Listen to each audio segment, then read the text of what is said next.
Hey guys, this is miicrow. I wanted to give an introduction to war strategy as well as talk about roster comps and where I think they are now and where they're going to be moving on to. So in terms of war as a whole, war is a 50v50 game mode that you have to win from doing an influence race that is an event that happens daily around the map. Once your faction wins an influence race, you get declare, and if you win that declare, you're going to have an opportunity to participate in this game mode, which is probably the most I guess, coordinated slash quote unquote fun new world game mode that's also fairly heavily gate kept, which is a issue in its own right, but not talking about that today. We're going to talk about war strategy as a whole. A war, there are 3 points that you have to cap. Once you capture those 3 points, you get to go to the fort. If once you get to the fort and you capture the fort, you win, and you have 30 minutes to do all of this.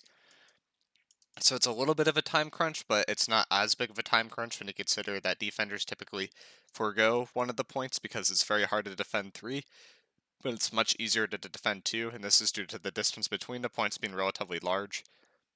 So it just turns out to be easier to defend two, and you don't have to run as far between those points versus having to run like all the way across the entire map to try to defend 1 point. So conventionally, people typically give up two. For at first, there are 2 points here. There's usually a split that happens between what is conventionally given as B and C. Usually people forego A because defenders like defending from the right side for some reason. I don't really know why that is. But usually this is what happens, and then from there, you should be able to capture B off a split, and then you go to C, and then C is where stuff gets really interesting, and I want to talk about how positioning works on that last C point, or as like a war roster itself.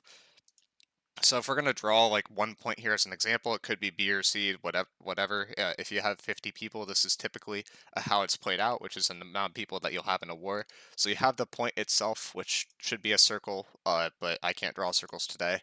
You have the bonfire, and usually you will have two groups that are on the point. You'll have four groups that are around the point, so you might have like one top, one bottom on the other side and one top on the other side. So usually they're a little bit spread out, but these groups kind of work together loosely, where one's built to be a little bit more tanky than the other, and that one plays in the front, and the one that's a little bit more squishy does a little bit more damage and plays behind. And then there's usually three groups that play fairly far off the point, which are mostly trying to wrap into the other team's backline as much as possible. And then you have like one group that's controlling the bonfire area slash wrapping slightly into the other team's backline if it's uncontested. These numbers for the outside change a lot. The outside strategy tends to be very dynamic, but this is like a high level of conventional war and like how it's played. If we're gonna simplify this, don't really think about it as like having all of these groups in all these different spots. Just think about you have the point, you have the bonfire. There's roughly 6 groups on point, and then if you want to make it really simple, you have 3 groups on the left and one group on the right, and that's usually what you do.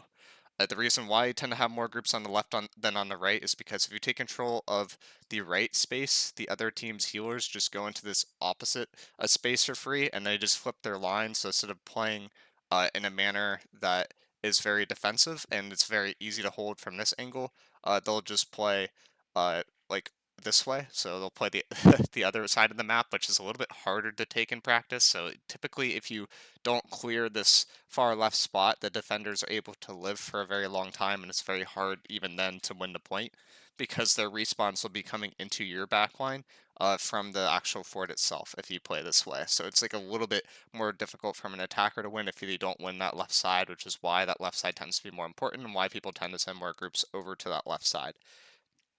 So now starting to get into war comp here. So if we go back to our original example, we have 3 groups oppo, we have 1 group close, we have 2 groups roughly on the left side, 2 groups roughly on the right side, and then we have 2 groups that are roughly on point. These two on the left and on the right can flex a bit. Sometimes they'll stack one side, sometimes they'll go to the middle. That's really up to a shot caller's decision where you think where you could take advantage of the other team. Usually, if you have more numbers, you want to take that fight. If you have less numbers, you want to run away from that fight, and that is like the simple way to think about stuff.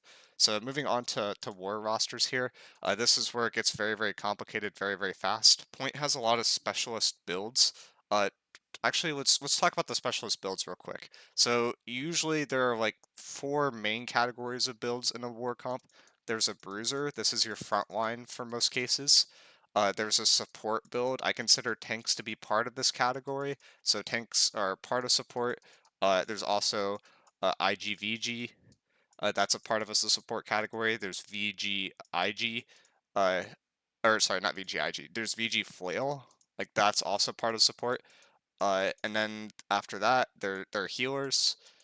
Healers I consider to not be supports because they tend not to provide utility, but just provide straight up healing, which I consider to be different from a support itself.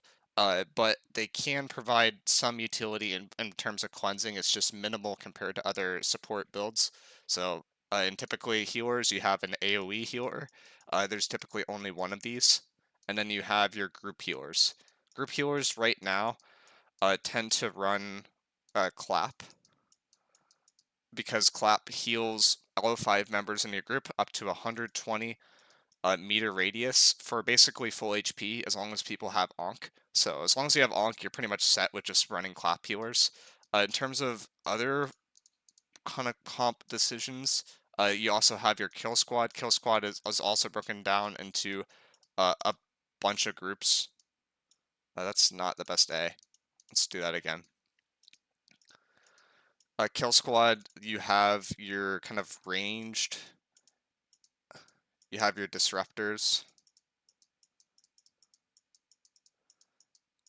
and that's mostly what's involved in Kill Squad. There are some like specific like melee assassin builds, but they're typically not run in the current state of the game. So hopping into the war comp now, which hopefully with that background will be a little bit less confusing. We have what I would consider to be an up and coming comp. The conventional comp is typically you just slop two Great Axe Warhammers in every group. You put in an IGVG in every group, and then the last slot is some sort of either blunderbuss or some sort of like range DPS, like a fire staff. And that's what you do for groups that are in that quad area on the outside of point. So groups 2 to 4 having to set up. Those are those groups that are playing on the outside edge of point, and that's what they typically run. The point groups typically have a sword and shield for a tank, and they'll have 3 bruisers, and then they'll have a bunch of supports layered in there. And then the groups that are not on the point tend to be very heavy in terms of disruption and in terms of burst ranged DPS. The actual melee DPS, I think, has tend to lack in recent patches compared to ranged, and instead the melee classes focus more on utility like knockdowns and stuns. So they try to set up for the range to actually get the kills themselves. Talking about the point here, we have Great Axe Warhammer, we have Sword and Shield Ice Gauntlet and Flail Ice Gauntlet in the first group with the AoE life staff, and we have a Clap group heal based life staff. The actual Sword and Shield itself, this is a utility thing that gives people about 40 to 80% effectively more health points, which is why it's still run, even though people typically don't die very often in this current meta. Great Axe Warhammer is there to kind of layer for combos, as well as the Warhammer is there for disruption and stun.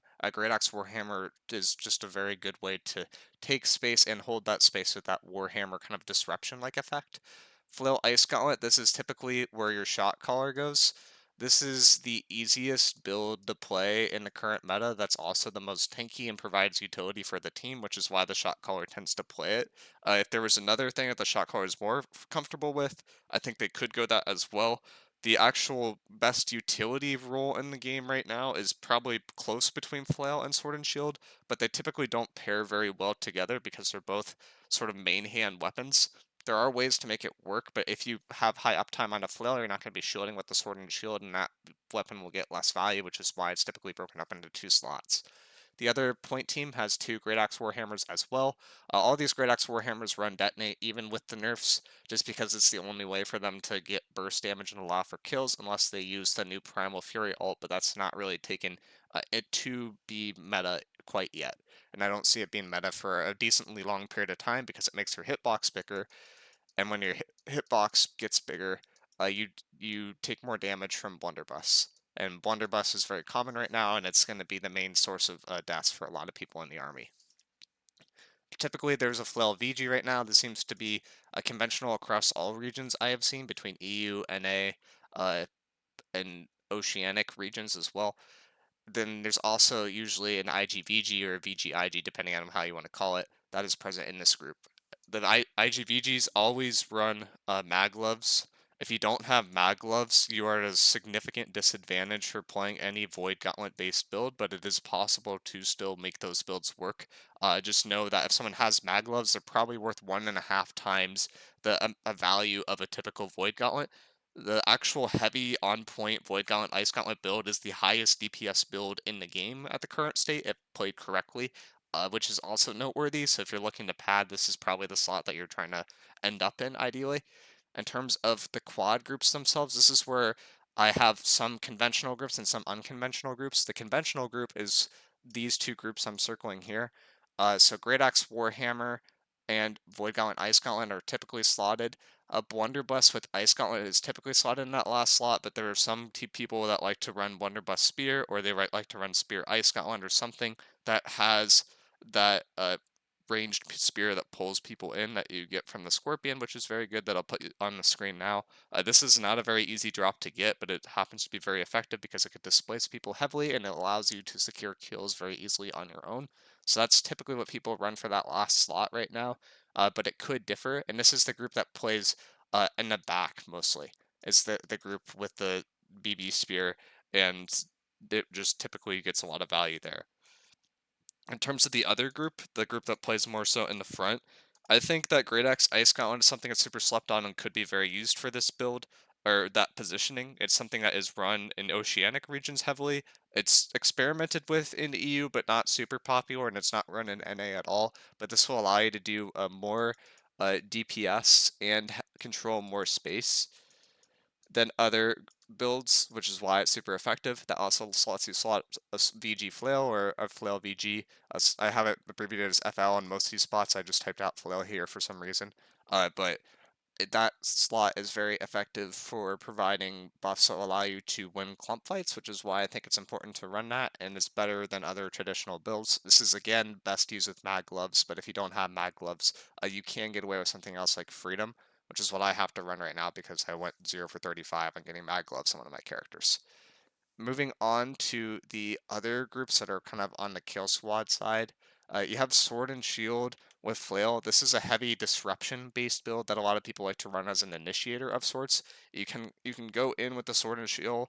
The actual flail trip itself does not proc a light roll, unlike other knockdowns in the game for some reason. So you're able to secure kills or at least displace people very, very heavily with this build. So that's usually your initiator, or you just hit a javelin and just pull someone in from one of the spear based builds that are being slotted right now. Great Axe with Void Gauntlet, something I've seen on EU, I've seen it in Oceanic. I don't see it in NA, but I think this is very, very good for the slot because it gives you some sort of initiative and it lets you secure people and those lockdowns with the Void Gauntlet, so it just tends to pair very, very well. You can run Tether for this to give yourself a DPS boost on both your Great Axe and on your Void Gauntlet because that Tether applies to both weapons, so it can be very effective for that. I've seen a lot of Fire Staff Great Axe being slotted as well. A Fire Staff Great Axe just tends to be good because, again, you have the Abyss.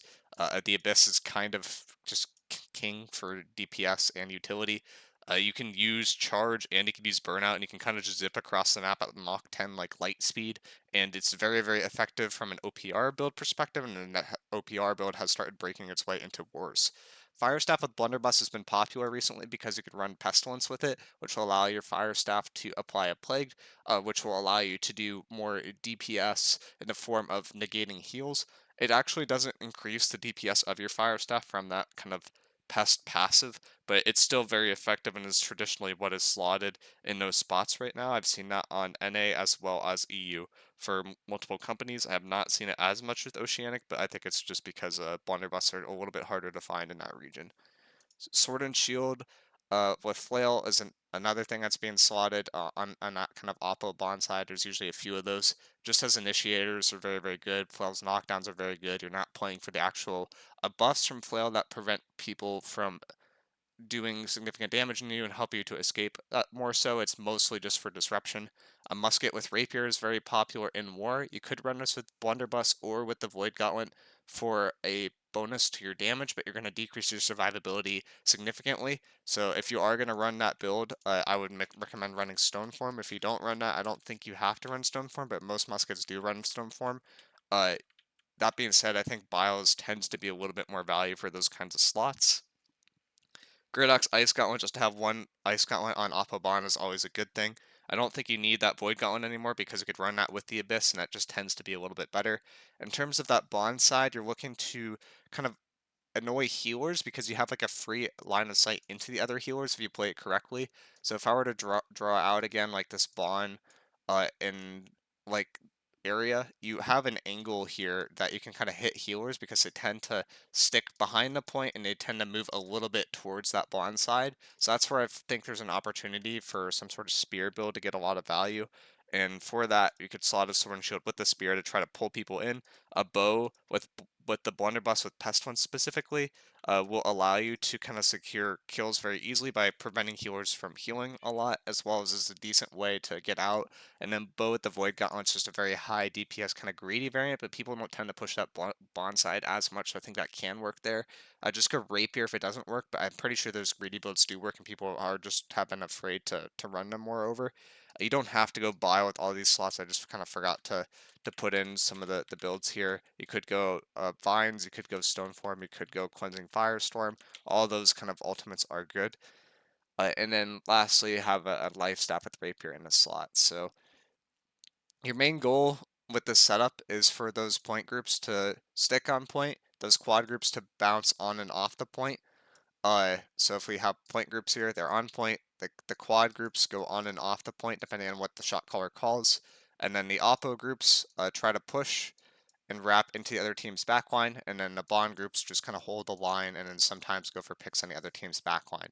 And that's how it's typically played at the war. Let me know what you guys think about this. I can go into more depth in terms of examples and explanations or talk about the fort phase, but I think moreover what most companies struggle with right now is actually getting the fort itself. It seems like once you get to fort, it has gotten a lot easier to breach into the fort because of the flail, but before the flail existed, it tended to be a lot harder to do.